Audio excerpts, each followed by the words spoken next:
Together, we imagine the future envisioned by science. Untold stories between Korea and the world. Diplomat Archive Hidden Stories reveals them all. With embassies in Korea, we delve into behind-the-scenes diplomacy, revisiting what builds trust, cooperation, and lasting friendships. Witness moments of trust and mutual exchange that transcend borders. Over last week's and this week's episodes, see what's inside. How much do you know about Korean culture? One Day, 1K Culture captures the diverse cultural scenes happening in Korea today, highlighting movies, theater, people, and trends. From everyday landscapes to spotlights on people and arts and culture that inspire. Enjoy an episode of new K content every day from various perspectives.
The moment we wear it, our spirits lift. It helps us grow strong in body and in mind. As we wear it, we learn patience and respect. The belt system motivates students to strive harder and continue growing. This uniform shapes movement into grace and turns performance into something thrilling. Now, embraced around the world, Taekwondo shares our culture, philosophy, and values with pride and spirit. Though it may seem simple, this uniform holds your passion and your journey. It belongs to Taekwondo. Wear the extraordinary. Be with Taekwondo.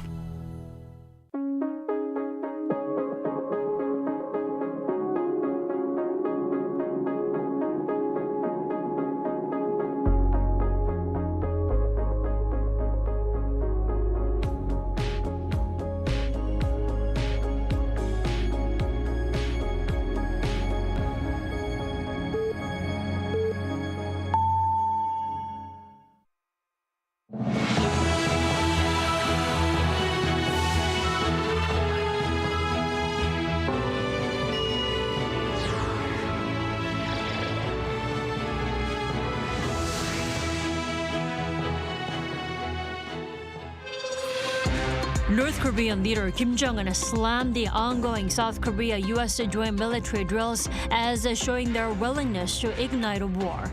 Seoul's Unification Ministry has once again made clear the UFS exercise is purely defensive and aims to protect the lives and the safety of the people. With less than a week left until his summit with U.S. President Donald Trump, President Lee Jae-myung hosted business leaders who will be tagging along with him on the trip to discuss ways to maximize economic outcomes at the summit. And U.S. President Donald Trump announced plans to convene a face-to-face summit between Russian leader Vladimir Putin and Ukrainian President Volodymyr Zelenskyy in his latest bid to end Moscow's war in Ukraine. We begin with North Korea, where the regime's leader slammed the annual summertime military exercise between South Korea and the U.S. that began yesterday on Monday. But Seoul is firm that the drills are strictly defensive. Our Pyongyang starts us off. North Korean leader Kim Jong-un accused the United States and South Korea of heightening the risk of conflict through their joint UFS military exercise and stressed that Pyongyang needed to rapidly expand its nuclear armament. His remarks, carried by the KCNA state media on Tuesday, coincided with the start of the annual Ulchi Freedom Shield exercise. According to the report, Kim delivered the message while inspecting the Chaehyun, North Korea's new 5,000-ton warship at Nampo shipyard. He said the close military coordination between the United States and South Korea, along with their displays of force and nuclear elements, demonstrated a will to provoke war. He added that such actions undermine both peace and the broader security environment in the region. Kim also went on to say that the deteriorating security environment compels North Korea to push for swift, fundamental shifts in its military strategy and to significantly expand its nuclear weapons stockpile. Against this backdrop, Kim emphasized the Navy's role in strengthening North Korea's defense, saying it will soon become a reliable force in the nation's nuclear domain. Photos released by the KCNA showed Kim visiting the Situation Room and living quarters on the Chaehyun. Kim reportedly instructed that the warship move on to performance evaluations in October. An expert pointed to the upcoming South Korea-U.S. summit as the reason for Pyongyang hardening its hostile stance. This upcoming South Korea summit is very important. And also, it's going to be a real change in the Russian-Ukraine war because Trump has met Putin, and it's another very huge and direct issue for North Korea. So that's why North Korea tried to show their very clear attitude and policy toward the Korean Peninsula, including issue of denuclearization. Pyongyang has long denounced the joint military exercise as invasion rehearsals and at times countered with weapon tests.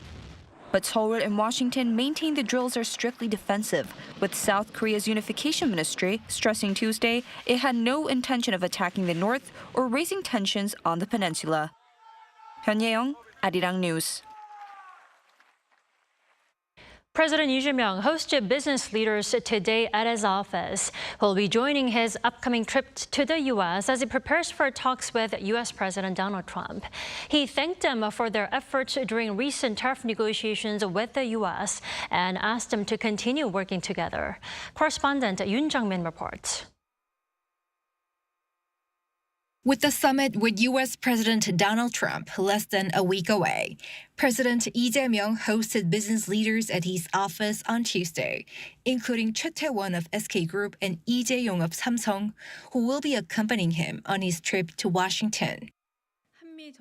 The meeting was arranged to discuss ways to maximize economic outcomes at the South Korea-U.S. summit and listen to our company's investment and purchase plans in the U.S. As the president thanked them for their role in recent trade talks with the U.S., he called for the need to work together to turn the crisis into an opportunity amid trade uncertainties to revitalize the economy. The sentiment was echoed by the business leaders. The business leaders agreed that the upcoming trip should serve as an opportunity to help promote our businesses entering the U.S. market and further raise our industrial competitiveness. Late last month, a framework trade deal was reached to lower the U.S. reciprocal tariffs on South Korea from 25% to 15% in exchange for investment pledges worth hundreds of billions of dollars, with many details to be worked out in time for the first Trump summit. Areas of cooperation would be centered on chips, batteries, and shipbuilding. Security is also one of the major issues, such as South Korea's defense spending and a possible change to the role and scale of U.S. troops stationed in Korea, as Washington focuses on countering China. President Yi's trip to neighboring Japan will precede his U.S. trip for talks with Japan's Prime Minister Shigeru Ishiba, signaling resumption of the two neighbors' so-called shuttle diplomacy. Against this backdrop, former Foreign Minister Kang Kyung-hwa is likely to be appointed as South Korea's ambassador to the U.S., according to sources familiar with the matter, and former ambassador to Vietnam Lee Hyuk as top envoy to Japan. Yoon Jung-min, Arirang News. The nation's top financial officials, the Deputy Prime Minister for Finance and the Chief of the Bank of Korea gave briefings and their outlooks to an Assembly Committee session today. Both say the economy is looking to be improving. Our Kim Do-yeon has the details. At a full session of the National Assembly Strategy and Finance Committee on Tuesday, Deputy Prime Minister and Finance Minister Koo Yoon-chul said the government will restructure low-performing programs and funnel resources into high-impact sectors. We will boldly restructure underperforming areas and channel national finances into high-performing sectors, using them as a springboard to fulfill state tasks and achieve a super-innovative economy. Koo projected the economy, which has recently shown signs of improvement, will continue its recovery in the second half, backed by extra budget spending.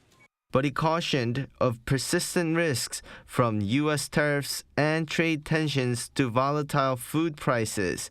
To tackle this, he pledged an all-out push to revitalize growth, fast-tracking what he called Korea's transition into a super-innovative economy.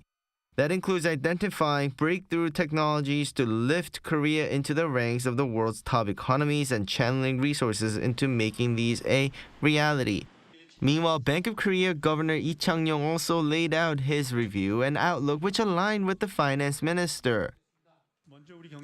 Our economy was sluggish early this year, but growth rebounded in the second quarter as sentiment improved, and we expect the recovery to continue into the second half, led by domestic demand and budget spending.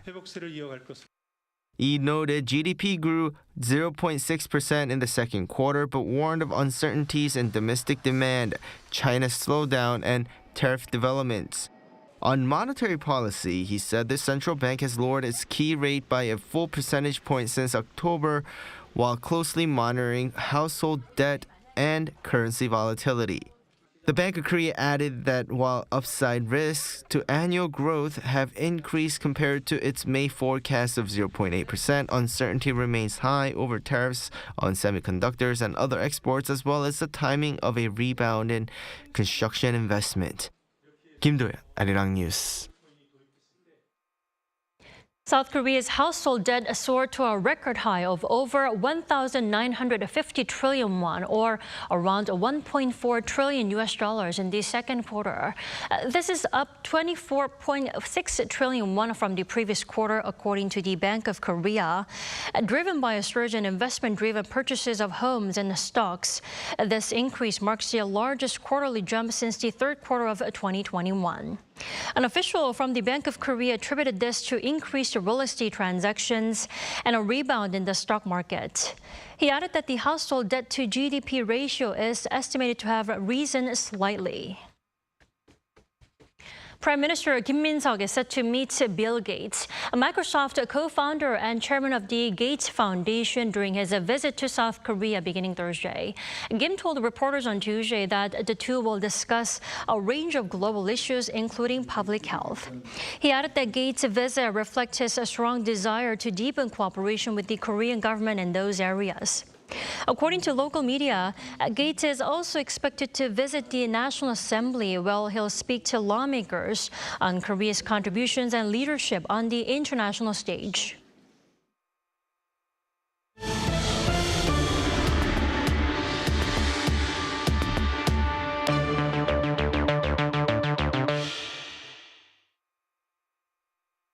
In the U.S., President Donald Trump is actively pushing for the first direct summit between Russian President Vladimir Putin and Ukrainian President Volodymyr Zelenskyy since Russia's full-scale invasion of Ukraine.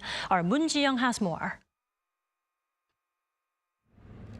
U.S. President Donald Trump has begun arrangements for a direct meeting between Russian President Vladimir Putin and Ukrainian President Volodymyr Zelensky, marking the first potential summit since Russia's full-scale invasion of Ukraine. Following a Monday meeting with Zelensky and European partners, President Trump described the discussions as very good. He then held a phone call with President Putin, during which he commenced efforts to organize a summit at a location to be determined.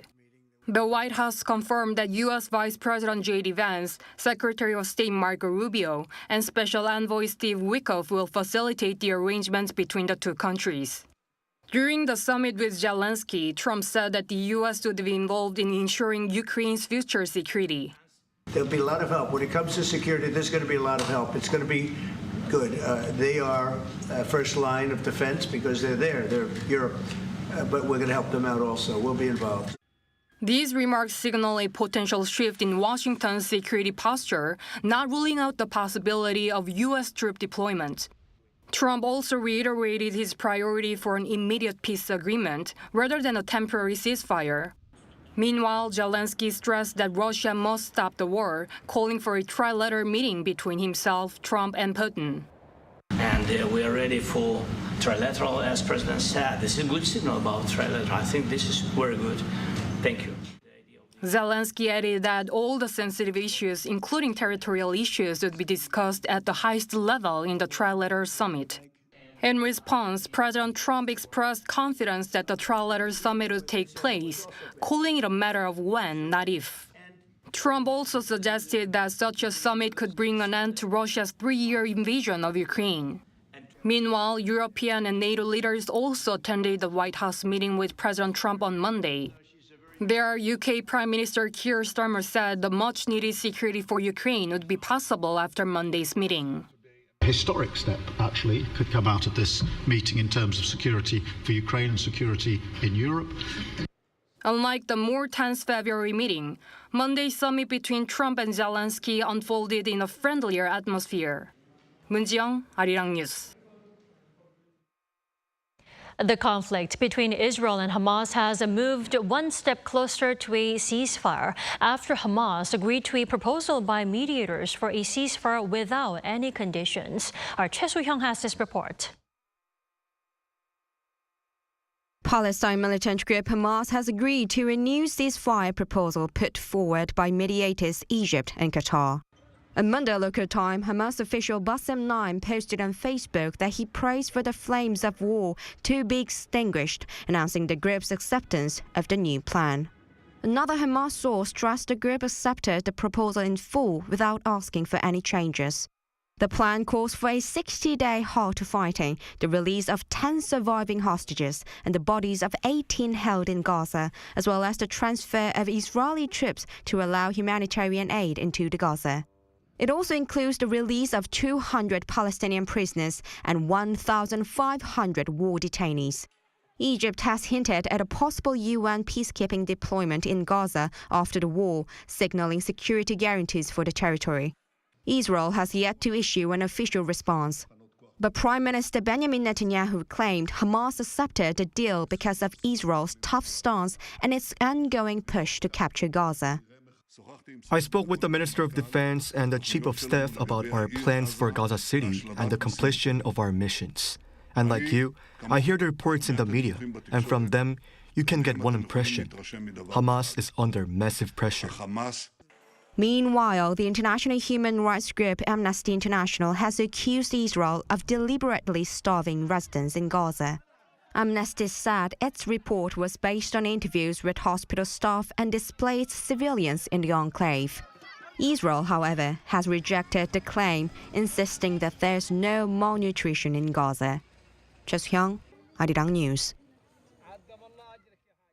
Over in Europe, Spain and Portugal continue to battle wildfires as several large fires are still burning amid a blistering heat wave. Spain has been hit with the worst wildfires on record, even closing parts of the Camino de Santiago pilgrimage route. Our Lee In-jin has the details. As Southern Europe is experiencing one of its worst wildfire seasons in 2 decades, Spain and Portugal are among the hardest hit countries. According to Reuters, about 20 wildfires have devastated thousands of hectares in the regions of Galicia, Castile and Leon in the past week alone. The authorities have halted rail services in the area, as well as closing a 50-kilometer section of the ancient pilgrimage path, the Camino de Santiago, which attracts thousands of visitors during the summer.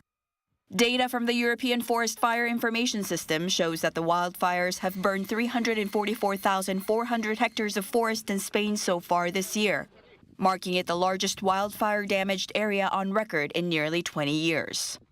Spain's state weather agency has reported that the heat wave spanning 16 consecutive days is the third longest on record, and the temperatures have reached up to 45 degrees Celsius. The clear message we get from fires of this magnitude now, from storms as we are having in autumn or winter, is that the climate emergency ravaging the world is accelerating, becoming more serious and more frequent. Science has been warning us about this for a long time. Prime Minister Pedro Sanchez added that this may be the biggest EU deployment of civil security in history. The Spanish army has deployed 3,000 military personnel and 50 aircraft to aid firefighting efforts. And according to its Interior Ministry, Spain is also receiving or has been offered help from France, Italy, the Netherlands, Slovakia, Germany, and the Czech Republic through the European Civil Protection Mechanism. The authorities said that since June, they have arrested 27 people on suspicion of arson and are investigating 92 others. Ian-jin, Arirang News. From chart-topping K-pop groups to the Netflix animation K-pop Demon Hunters, Korean popular culture continues to transcend borders and captivate audiences around the globe. President Lee Jae-myung, who has long emphasized the power of culture, will join Arirang TV's special program tomorrow to reflect on the industry's rise and how to take it even further on the world stage. Our presidential office correspondent Song Yu-jin has a preview. The driving force behind South Korea's national strength. That's how President Lee Jae-myung described Korean culture at his latest cabinet meeting on Monday, pointing to the global success of the Netflix hit K-pop Demon Hunters. The movie has become the platform's most watched animated film, while its soundtrack continues to dominate major charts, from the US Billboard to the UK's official chart. Building on that momentum, the president is set to appear on an Arirang TV special program, K-pop The Next Chapter, on Wednesday to discuss the future of the K-pop industry, the backbone of the Korean wave. He will be joined by a star-studded panel. Maggie Kang, writer and director of K-pop Demon Hunters, members Jihyo and Jong-un of the K-pop girl group Twice, music producer RT, and culture critic Kim Young-dae. The presidential office says they'll share ideas on how to further expand K-pop's global reach and explore policy directions to support its growth. This follows the president's call to craft strategies to cement Korea's status as a cultural powerhouse.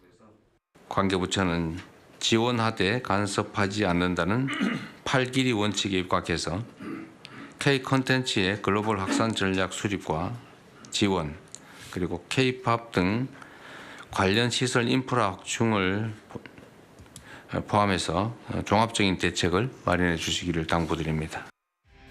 You can catch K-pop The Next Chapter on Arirang this Wednesday at 5 p.m. Korea time.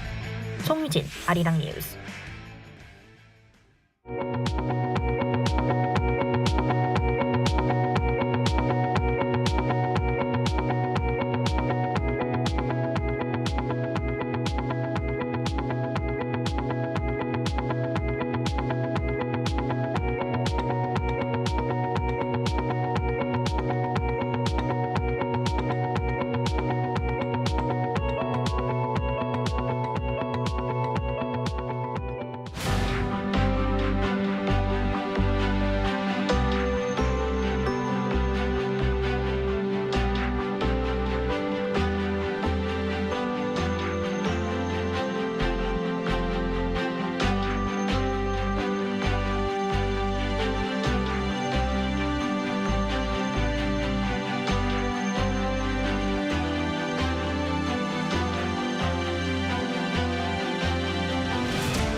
The heat continues day and night around the country. This morning, heatwave warnings were expanded to the eastern parts of Gyeonggi-do province. The daytime temperature in Seoul rose to 32 degrees Celsius today and nearly 34 degrees over the east coast and southern regions where heatwave warnings are in place. In addition, UV rays are strong nationwide. They will start at high levels in the morning, but will turn into very high levels in the Seoul metropolitan area, the Chungcheong-do provinces, eastern regions, and the south coast in the afternoon. Tomorrow morning will start off at 24 to 26 degrees all over the country. Highs move up to 31 degrees in Seoul, 33 degrees in Daejeon and Jeju.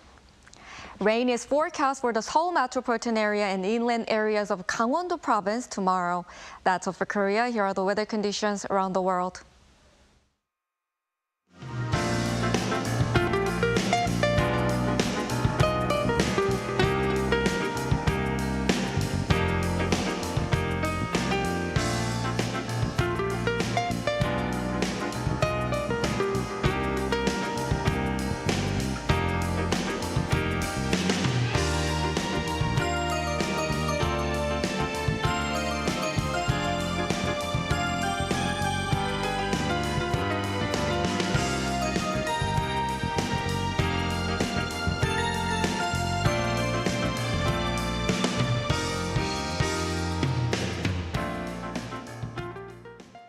That is all we have for tonight. I'm Kim Dami.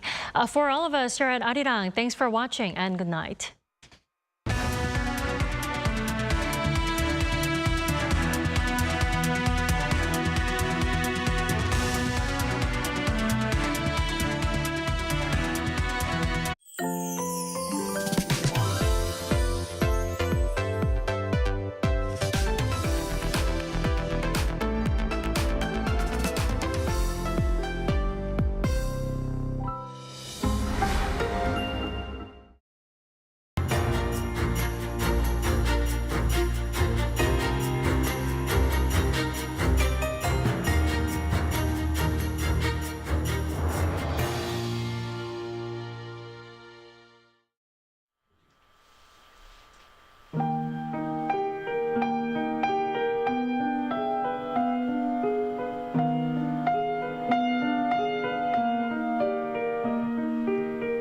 어렸을 때 아버지가 클래식을 좋아하셔서 자연스럽게 공연장을 이제 가족들이 다 같이 가게 되었는데 그때 포피아노 연주를 제가 실제로 가서 봤었는데 그때 이제 너무 멋있다 생각이 들어서 부모님께 피아노를 하고 싶다고 졸랐습니다.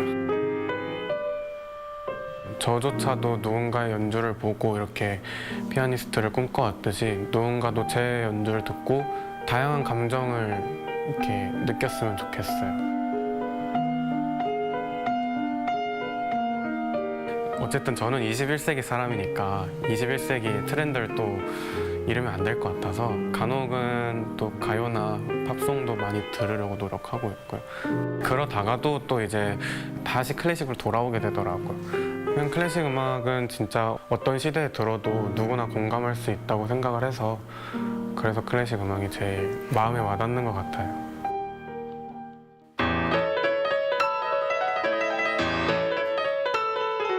지나바카오 콩쿠르에서 특히 2라운드 연주가 저는 항상 기억에 남는 게 너무 무서웠어요, 사실. 한 음만 치는데 다음 음이 뭐였는지 기억이 안 날까 봐 너무 두렵더라고요. 악몽을 너무 많이 꿨었고 연습을 하는데도 불구하고 끝까지 안 되는 음악적인 패시지라든지 테크닉적인 패시지들이 있는데 그게 무대 위에서 정말 무의식적인 세계에서 갑자기 해결이 되는 경우가 있더라고요. 그랬을 때 이제 희열을 확 느끼는 것 같아요.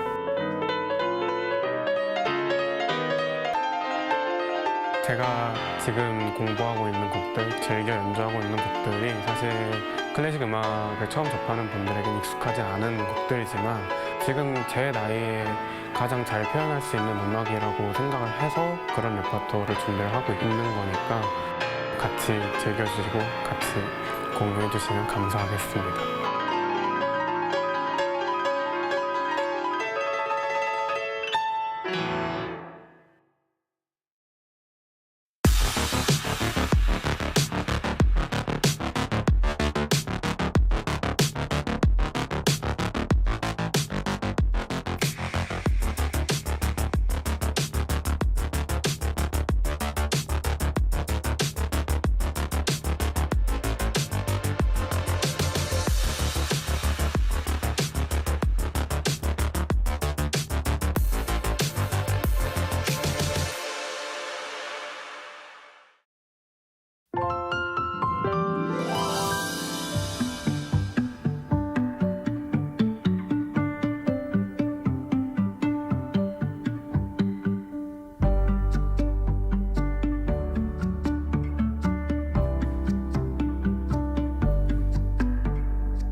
The Korean wave is drawing more fans from all over the world. Local consumer prices continue to hover at the 2% since rate in April. Turning to robots to allow the visually impaired the chance to better indulge in cultural experiences. Like the number of hybrid cars are registered in South Korea has surpassed 2 million with this locally developed Yuri rocket.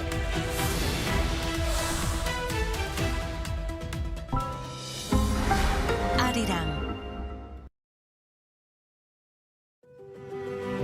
도시는 세계와 연결되어 문화를 창조했고 새로운 것을 받아들였다. 함께여서 우리는 더 자유롭고 더 멀리 갈 수 있어. 닫힌 문이 아니라 열린 질문으로. 나에게 APEC은 자유, 융합, 국제성, 다양성, 포용, 개발. 신라의 정신이 APEC 2025로 이어집니다.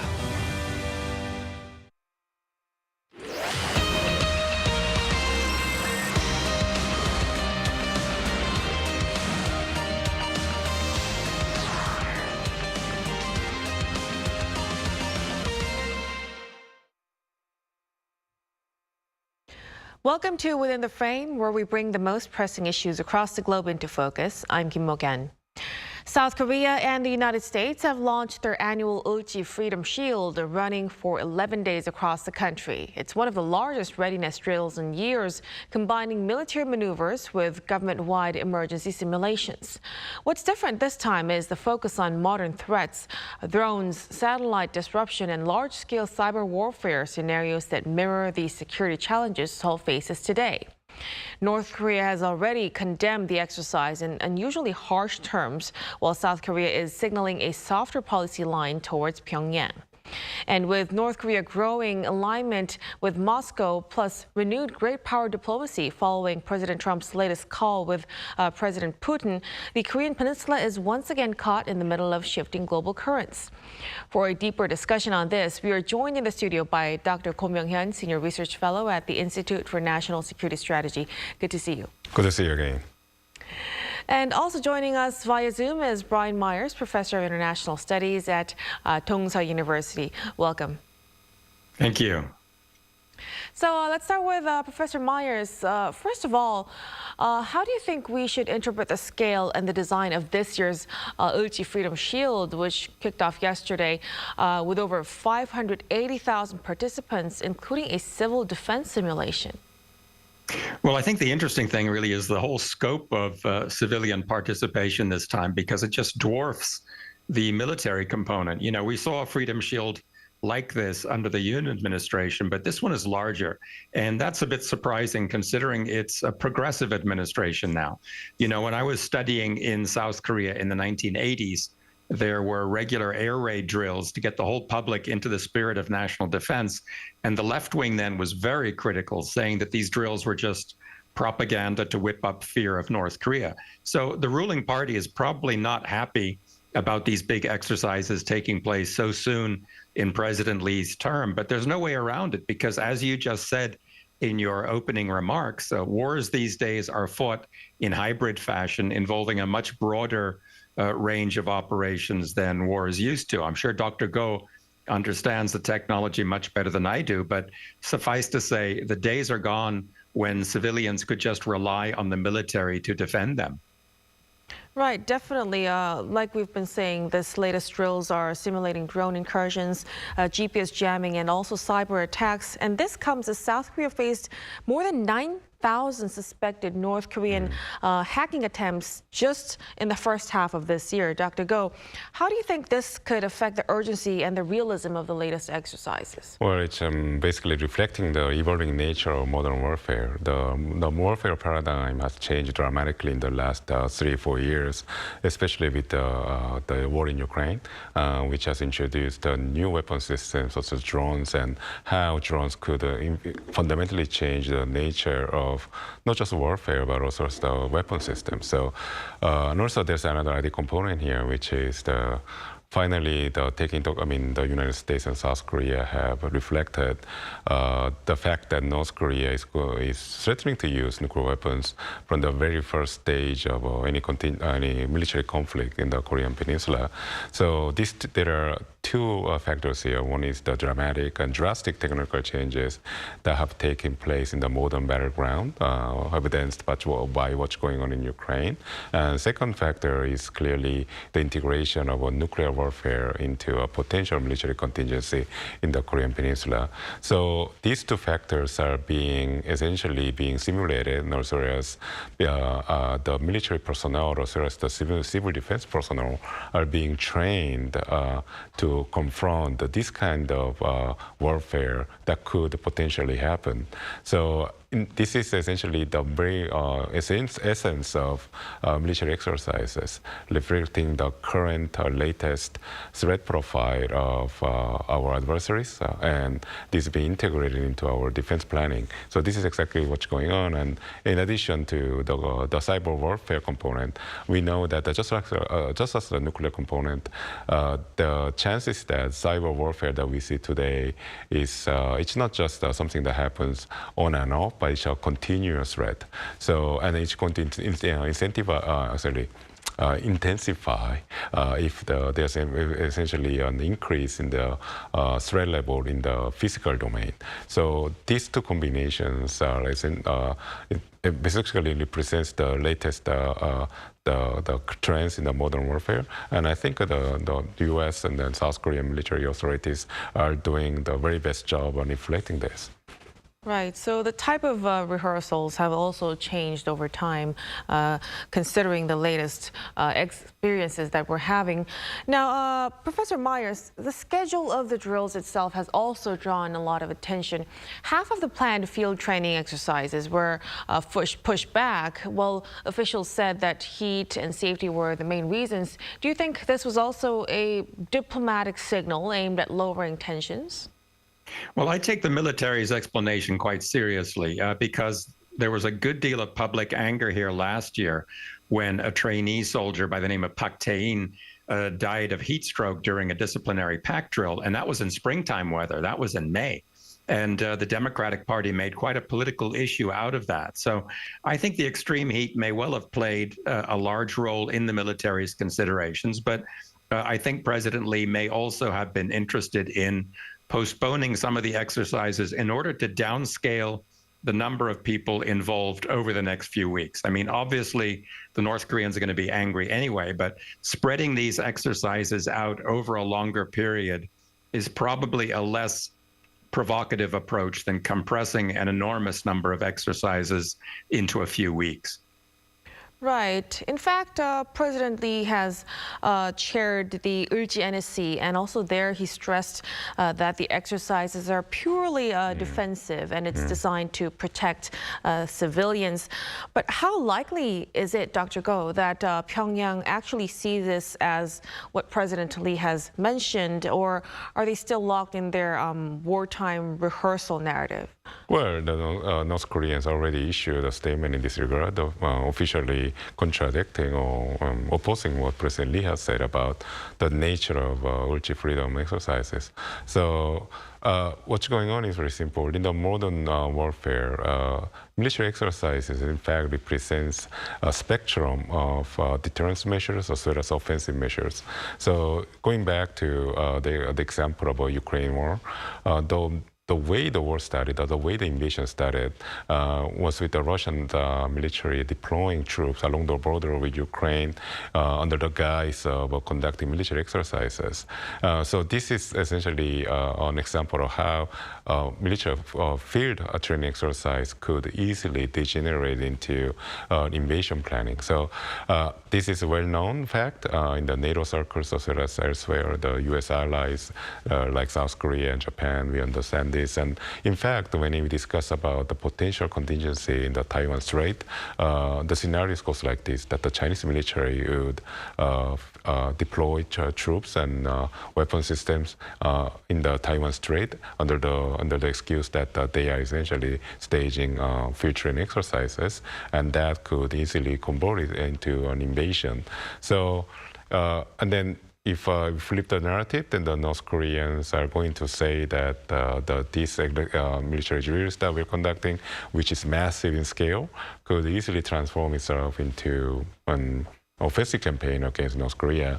But then this is not something new. In fact, this is new for people in other countries. But North Koreans have been saying this since the 1980s when the United States and South Korea conducted joint military drills called the Team Spirit.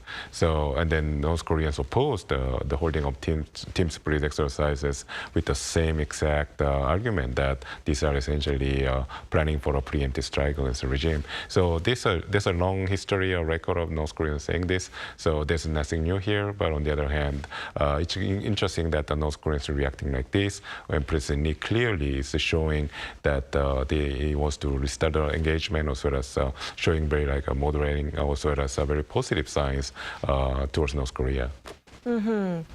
So as Dr. Go has mentioned, just today, we got a sharp reaction from North Korean leader Kim Jong-un, and there he condemned the latest UFS drills as the most hostile expression of intent towards North Korea, despite, President Lee's comments and Seoul's conciliatory gestures. He came out with a very strong language. Professor Myers, what about your thoughts? How should we interpret this? Well, we know from military defectors that North Korea really hates these exercises because they require the North to stage counter exercises, and that costs a lot of money and uses a lot of oil. So North Korea always responds angrily to this sort of thing, as Dr. Go just told you. And I don't think that the level of rhetoric this time is particularly high compared to the kinds of things that have been said in the past about the United States being on the verge of starting a nuclear war and so on. But I think in more recent years, these complaints have served the purpose of legitimizing North Korea's nuclear program as a defensive one. In other words, making clear to the international community as well as to the domestic North Korean public that North Korea has no choice but to nuclearize. Now, the fact that Kim Jong-un made this statement himself instead of letting his sister or the news agency say it is significant, perhaps.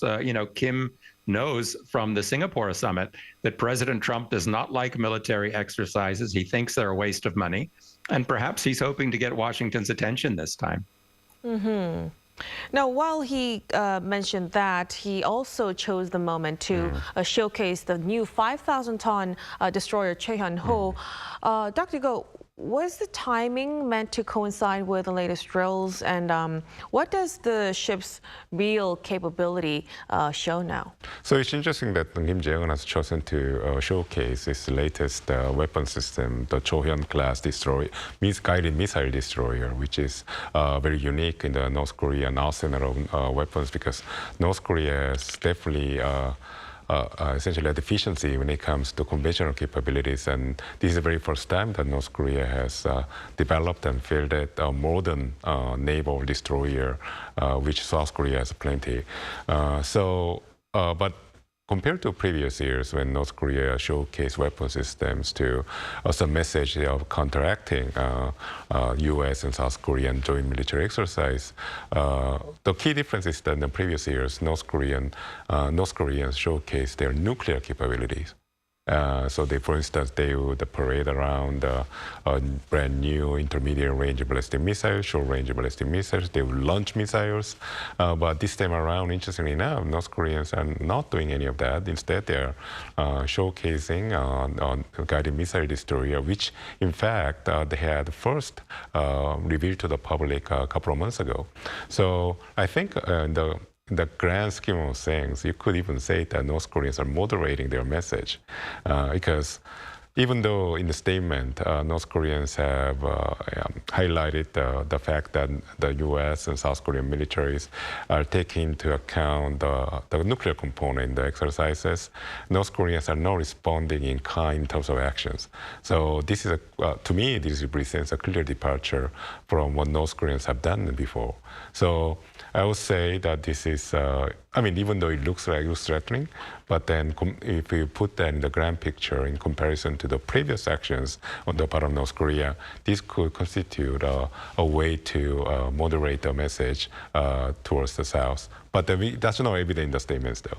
Right, well, I just want to make it clear. So North Korea's statements are kind of scaled down with? Well, the statements remain pretty much the same level. But then we have to look at the action. So rather than talks, we have to look at the deeds by the North Koreans. So if you we go back to memory lane and remember what North Koreans have done, say even like 2 or 3 years ago, we know that the North Koreans have been very active testing their missile capabilities.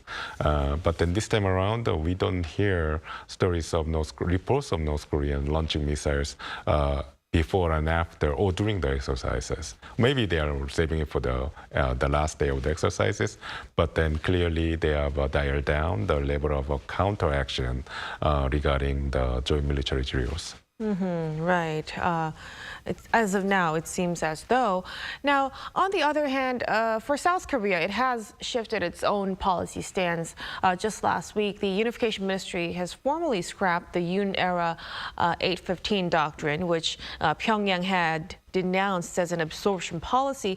President Lee instead emphasized peaceful coexistence in his Liberation Day speech. Professor Myers, do you think this change could make a difference in how Pyongyang would view South Korea? I don't think it's going to be a big one. I think Chairman Kim knows that what we have here on the peninsula is not just a face-off between two republics, but of two systems. The one being the globalist system, the New World Order, whatever you want to call it, and the other being the bloc, Russia, China, and so on, that wants to preserve national sovereignty. So whether President Lee wants peaceful coexistence or not is really secondary to the question of whether the United States and NATO and the UN do. And I think Chairman Kim has concluded from the conflict in Ukraine and from what led up to that conflict that globalists will probably not rest until the world is under global governance. Now, whether that's the right or the wrong lesson to have learned is another matter, but this seems to be what is informing North Korea's skepticism about President Lee's outreach. Now, let's also touch upon growing ties between North Korea and Russia, of course. North Korea and Russia has recently issued a joint stamp marking the 80th Liberation Day, featuring Pyongyang's Liberation Tower. Dr. Go, how can we interpret the latest move? Well, I think it's a continuation of the symbolic gestures that the two countries have been exchanging since the several summits, two summits that President Putin and Kim Jong-un had, and also there's a signing of the Mutual Defense Pact. So, I mean, this is nothing really out of ordinary, but I think it's interesting that these kind of examples are multiplying and even increasing, and especially given the fact that the Russians and North Koreans have revealed their cooperation on multiple levels. In fact, going back to the example of the guided missile destroyer Cheon, this is a product of a Russian-North Korea military cooperation.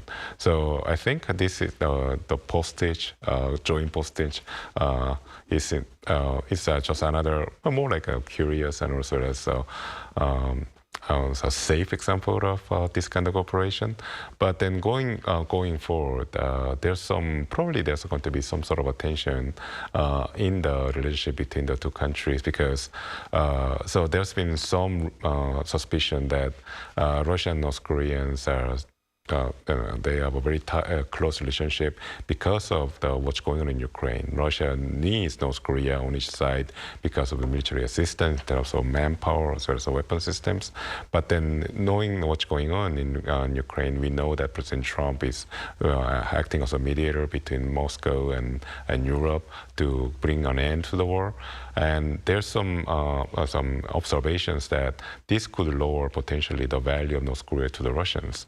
So if that's the case, then the North Koreans would reach out to the Americans to ensure that they somehow compensate for the lessening of influence over Moscow by developing their relationship with Washington. And this is in fact what happened in a way when Kim Yo-jong issued a statement explaining North Korea's position regarding dialogue with North Korea, with the United States, which sounded much more positive than before. So even though the Russians and North Koreans today are issuing postages together, maybe that might be the case in a couple of months. So we'll have to see if this deepening ties would continue. Now, before we wrap up, just yesterday, President Trump and President Putin spoke by the phone about raising the level of direct Russia-Ukraine negotiations, even without a breakthrough. Some say this gives Moscow more room to maneuver and, by extension, Pyongyang some more leverage as well. What are your thoughts on this, Professor Myers, and what should Seoul be most mindful of moving forward? Well, if there is a breakthrough, then that means the war in Ukraine is going to end to Russia's advantage and to Kim Jong-un's, because that would mean that his deployment of troops was successful. He'll be very happy to see this conflict ending early. Also, I think that a breakthrough would reflect America's deprioritization of its NATO commitments. And I think that could usher in a different relationship to its Asian allies as well. And I think the diplomatic balance may begin to tilt toward the China, Russia, North Korea bloc. Now, this would normally, I think, mean a crisis for a conservative South Korean president. We've got a progressive one here now who was never very enthusiastic about supporting Ukraine in this conflict, who has said that he wants a better relationship with Russia and China. So I think he may well welcome the changes that seem to be coming. I think the two big dangers for South Korea are, number one, that a breakthrough could embolden China or North Korea to engage in provocations in the region. And number two, that with the Ukraine problem out of the way, the United States may become more confrontational vis-a-vis China as it focuses completely on that threat. And that, I think, would be a huge problem for the South Korean economy. So President Lee is going to have to be on his guard and try to establish the best possible relationship with President Trump when the two men get together. But I see a certain potential here for South Korea to gain from a breakthrough in the Ukraine conflict. Right, so we'll have to see closely how President Lee would manage his talks with the U.S. president in the coming days.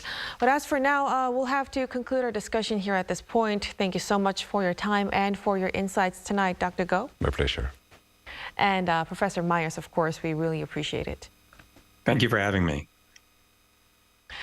And that'll be all from us on Within the Frame. Be sure to tune in again next time as we continue to explore the stories that matter. Till then, stay informed and engaged.